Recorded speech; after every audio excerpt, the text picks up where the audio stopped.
Hello friends, in this video, let us do a comparison of adjacency matrix and adjacency list representation of a graph.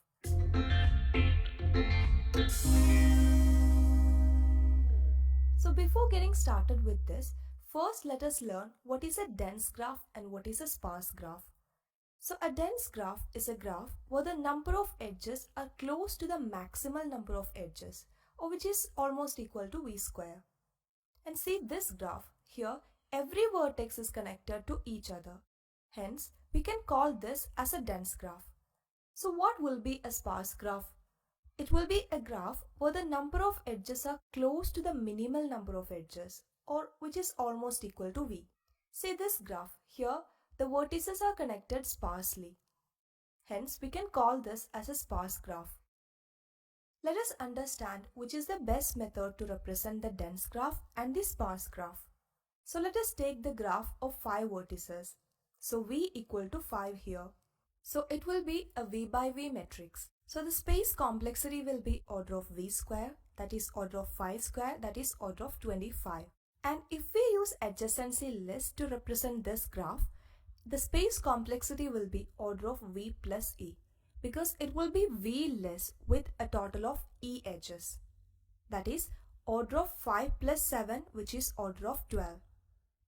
And to add a new edge in adjacency matrix, to add edge from 0 to 1, you have to go to row 0 and column 1 and set the value as 1. So a constant time is only required. That is, order of 1 time will be needed. That is to set that particular position as 1. And in case of adjacency list, adding a new edge will take order of 1 time if the node is added at the beginning of the list. So both representations take the same time. And to check whether an edge exists or not in the graph, in adjacency matrix, we only need to check if that position is 1. For example, to check whether the edge from 0 to 3 exists, go to row 0, column 3, and the value here is 1. So the edge exists. And if it was 0, then we can understand that the edge does not exist in the graph. So the time taken is order of 1 again. And here, in adjacency list, if the vertex has k nodes in the list, we have to traverse the list to find that node. So it will take order of k time. So it is order of 1 in adjacency matrix and order of k in adjacency list. And to remove an edge from the graph, in adjacency matrix, we can set that particular position in the matrix as 0. For example, to remove the edge from 0 to 3, go to row 0, column 3 and set the value as 0. So again, the time complexity is order of 1. And in adjacency list, first we have to find the node in the list and then delete it. So it will take order of k time again. So for adjacency matrix, it is order of 1, and for adjacency list, it is order of k. And what if we want to add a new vertex in the graph?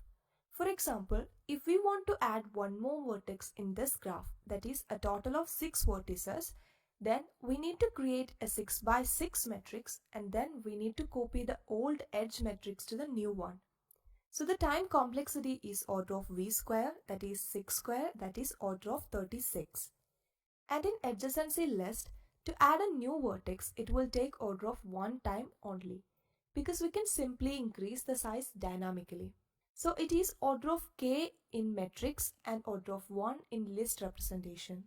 So what can we conclude from these observations? If the graph is dense, we can use adjacency matrix representation, as the graph will at most have v square edges. So it can effectively utilize the matrix. Also, many operations such as add edge, remove edge, find edge will take order of 1 time only. And if the graph is sparse, we can use adjacency list representation. If we use the adjacency matrix here, it will not utilize all the spaces. So we should use adjacency list representation as it takes order of v plus e space. But some of the operations such as find edge, remove edge will take order of k time if the vertex has k edges.